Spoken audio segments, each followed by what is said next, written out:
Good morning, friends! So, ngayon, naglaba ako and the time is 4:50 na and suot ko pala yung first relo na binigay ng asawa ko sa akin and ano na to, 14 years ago, 14 years old na relo na hindi pa nakagawa ng iPhone na watch nung binili ko to. So, 14 years ago na tong relo na to. And ito yung ginagamit ko kasi yung isa na relo, parang nagagasgas siya. And nagagasgas yung isang relo and nanghihinayang ako kasi nagagasgas yung Coach na relo ko and it's worth 20,000 itong relong to. Ayan. So, ganyan ang itsura ng 20,000 na relo. So, itatago ko muna tong relo na to kasi, oh my God, puro yan bato yan. Totoong bato talaga yan. Swarovski ang ginamit kaya umabot ng 20 mil. So, ayan. Ayan ang itsura ng Swarovski. Baka Swarovski ba? Swarovski ba yun? Basta yun na yun. Baka naman, ito naman pagtripan yung nakawin. So, ayan. Nilalagyan ko na ng price. Para naman pag ninakaw nyo, madali nyo tong maibenta kung gusto nyo kung gawing tanga sa pagmumuha nyo ng mga gamit dito sa bahay. So, ayun.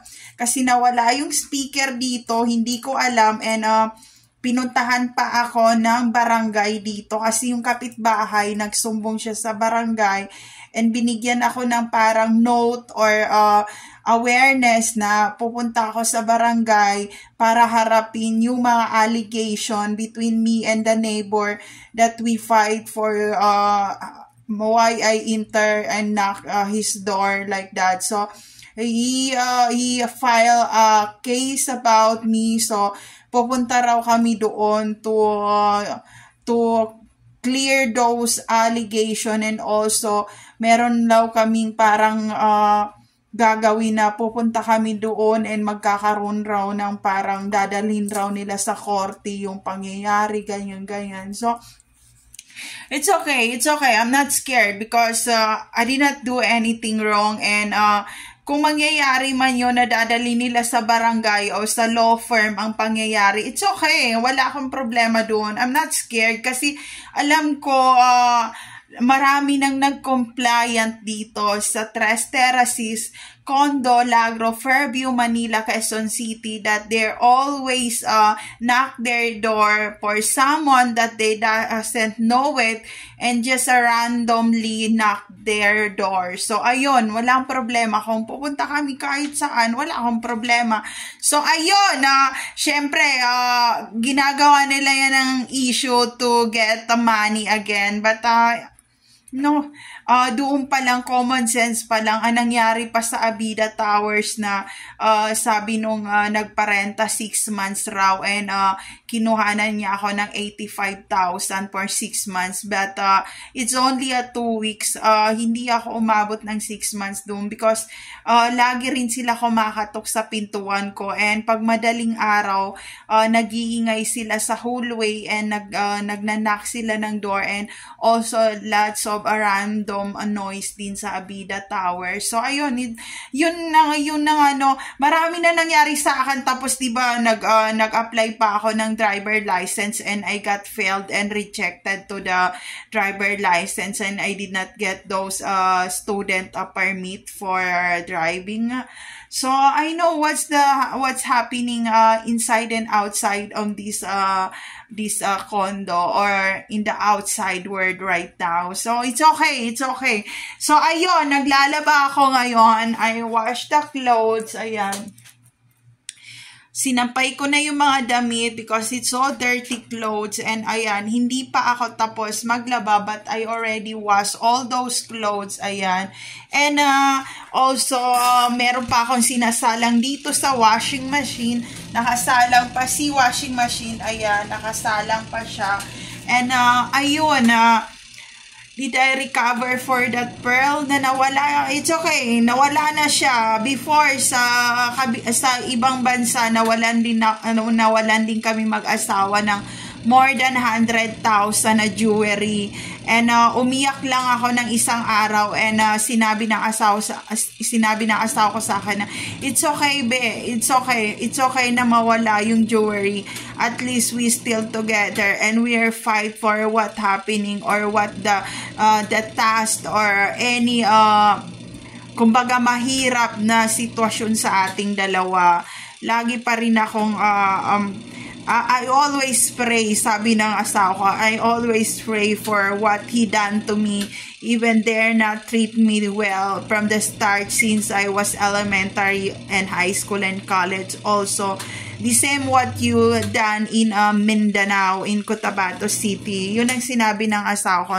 So, ayun, kaya wag na nga, hindi ako malulungkot. And ang haharapin ko naman ngayon yung barangay. So, I do the vlog kung saan yung barangay na yun. Baka pagdating ko doon, hindi ako maka-escape or hindi ako makalabas because someone hurting me and dungeon me or ikukulong ako doon and no one around me to rescue me on what happened to me. So, yun, I need to expose all of these people in the media. So, I need the Wi-Fi. I need the internet 24/7 to me because my security in this condo is it's only a 1%.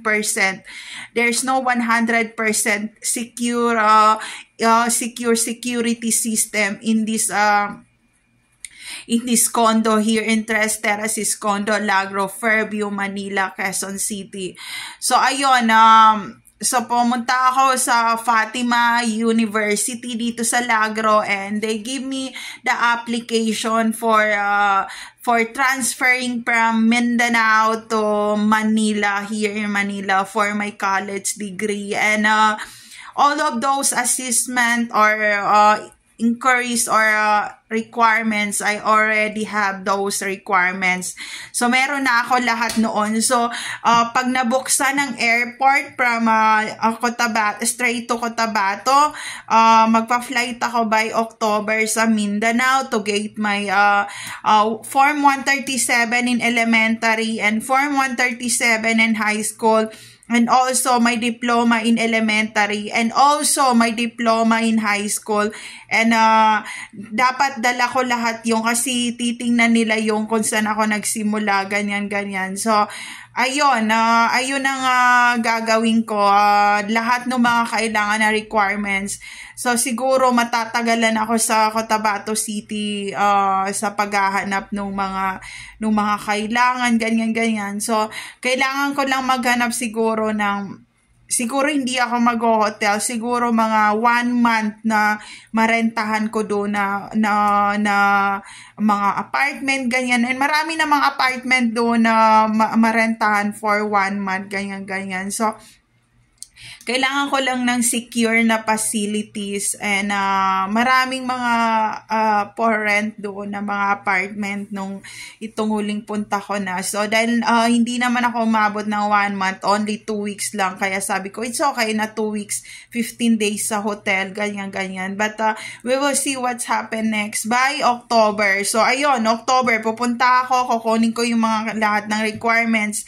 And when I get those requirements by next year, bago mag-end ng December, naka-flight na ako sa ibang bansa. So, yun. Kasi kailangan ko naman bumalik sa ibang bansa. And sinabi ko sa ano ba yan, meron nag-comment sa aking sa aking YouTube na gusto nilang kumbaga i-sponsor ang aking international na YouTube channel. So we will see kung paano ko i-introduce ang international, kung saan ako tumagal na more than 20 years. So i-upload ko lahat yung mga places, yung magagandang place doon sa lugar. And hindi nga pwede ang media doon, pero dahil nga sinasagad nila ako sa pera, and also there's a scamming na nga, na money scamming na nangyayari sa akin because some of these people talk to me in a nice way, and when I go in the location, they said na, oh, it's not the place, it's not the address, ganyan, and the people is already wala na, lumayas na sila and go in other place. So ayun, marami akong gagawin for this hanggang ma-end of this December. So, kailangan ko makuha yung mga kailangan ko. kahit mga Xerox pa yan, at least mayroon talaga na elementary, high school, and college. So, ayun. So, nag-a-alarm ang relo ng 5. Ayan. So, ayun lang friends, there's no safe place to all targeted individual out there. Mag-ingat kayong lahat. And for anything that for the kailangan ng mga birth certificate, mga ganyan, walang problema kasi nung pumunta naman ako sa Mindanao, they asked me to if I want to get birth certificate for what happened, ganyan, and walang problema. So, mura lang yun. 300 pesos lang yung birth certificate and authenticated and it's done. So, ayun. Kung meron mga, kasi maraming nai-insecure sa trabaho ko na bakit si Jasmine pwedeng pumunta ng Luzon, Visayas, Mindanao, and international. Lagi nila sinasabi, bakit pwede siyang pumunta and kahit pa medical pa yan, dire-diretso na siya kasi hindi ako pinapunta sa abroad to work talaga. Pinapunta ako para tingnan lang yung mga illegal na ginagawa ng mga tao doon. And yung mga taong yun din ang naghahabol sa akin sa airport and sinasabayan nila ako para takutin. Kasi simula nung time na lahat ng mga kailangan na identification ay tinurn over ko na sa government nung lugar na yon, tinurn over ko na, inaprobahan na nila ang aking residential visa. So ayun, parang sa Canada, sa US, kapag tinurn over mo na yung mga, kumbaga sinuko mo yung mga illegal na mga identification na pinagamit sa'yo, bibigyan ka nila ng freedom or parole, yun yung bibigyan ka ng petition. So, ayun, parang, kumbaga, binigyan na nila ako ng residential dahil nga lahat ng mga ebidensya ay na-turn over ko na. And kung ano man na natatamasa namin ngayon na magandang buhay, yun ay dahil sa sinuko ko yung mga kailangan sa gobyerno nung time na yon. And kung meron akong kasama na mga Pilipinas o Pilipina or Pilipino na sumuko na mga identification, wala, ako lang mag-isa. And dahil college na ako nung umalis ng Mindanao, first year college na ako noon, yun, alam na nila yun. Hina-harvest ko lang yung mga kung ano yung mga nangyari na yon. And sobrang daming yung mga pinuntahan ko na mga lugar na red talaga sila. Lahat yun. Recognition ko lahat yon. So parang asset, international asset ang aking trabaho. Kaya wag niyo akong tanungin. So yon, pagdating ko ng airport, straight flight na ako ng airport. Yun nga lang, if ever na i-full over nila ako na out of those area, pwede nila akong isalvage kasi yun yung trabaho ko na umikot ng umikot. Kaya sinabi ng asawa ko na, hindi ka ba natatakot mag-isa? Kasi kahit nung wala pa siya, pinapasok ko yung mga illegal na mga casino, mahjongan, mga prosti na lugar, and dapat makaalis ako sa area within months or years doon sa area. So lahat ng mga pinuntahan ko may mga illegal yun na gawain na hindi lang minomonitor ng Pilipino, minomonitor din ng ibang lahi. Kaya pagdating sa airport, kailangan nilang interrogate. Kaya yon, graduate na ako for more than 20 years. Congratulations sa akin. Sobrang hirap ng mga pinagdaanan ko, kaya magagalit talaga sila. Dati pa yan, lahat ng pinuntahan kong lugar dito sa Mindanao, mga illegal lahat yan, from Luzon, Visayas, Mindanao, and international, lahat ng mga location na pinuntahan ko, mga refugee, yung kahit yung international refugee rin yun, and also, mga illegal ang ginagawa ng mga taong yun. So, doon ako pumapasok. So, ayun, kaya ngayon, nung pumunta pumunta ako ng Mindanao, pinagsarhan nila ako ng pinto talaga. Natulog ako sa kalsada. But it's okay kasi meron naman doon mga bata na mga bagong asset sa area. And nandoon din sila nagtatawanan sa kalsada. So yun ang naging trabaho ko sa ibang bansa. And kung anong man ang meron ako ngayon na kayamanan, yun ay galing sa pagiging asset ni puta. So ayun, nagsimula yun nung nag-gang rape ako and sinabi kong I expose all of you people and I fight for my freedom. Doon nagsimula yun. Kaya kahit anong gwapo nang iyahin sa akin, hindi ako magugustuhan yung mga taong yun kasi recognition ang dahilan kaya ako nabubuhay sa mundong to. So, trabaho lang to. Huwag mong personalin. Kaya napasok ko ng Caloocan, napasok ko ng Mindanao, napasok ko ng international. Anong nangyari sa kanila, diba? Sumabog yung mga area. Wag ako recognition lang yun. So ngayon, si Hero, si Gabi naman ang papasok sa trabaho ko kasi matanda na ako. So sila naman ngayon ang magtatrabaho ng katulad sa trabaho ko. So ayun, wala kaming address, wala kaming magulang, wala kaming kapatid, wala kaming kamag-anak. So ayun, nagsimula yon kaya inipit nung pulis yung akin daliri talaga nanggigil siya sa akin and ayaw niya ako gipa-flight pero nandyan na yung Thailand airline sa baba, sinundo talaga kami doon sa area na yon and hindi niya kami pinadiretso ng airport. Nandyan yung eroplano ng Thailand. So, sawari ka! So, ayun, pagdating ang Thailand airline, tumakbo na kami. 6 lang kami na nasama sa mga asset lahat yon. Asset ng Indonesia, asset ng Pilipinas, asset ng Canada, asset ng US. So, ayun, matakot ka sa akin yun ang mga trabaho namin. Papasukin namin yung area and papasabugin namin kung kinakailangan.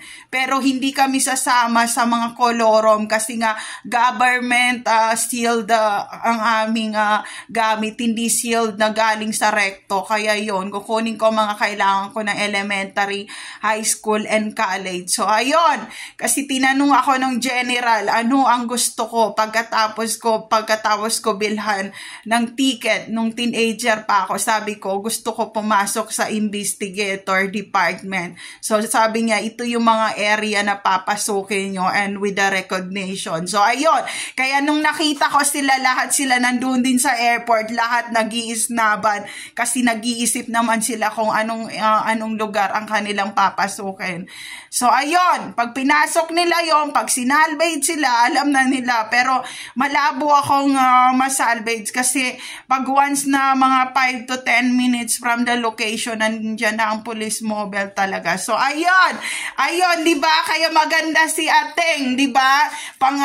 Ipakita natin ang kaseksiyan kasi walang private investigator na mataba. So, ayan, mga sexy yan yan, mga slim body, mga mahabang lig yan. At higit sa lahat, pag pinatuwad yan, walang sisigaw ng araya kasi ganun ang tortured.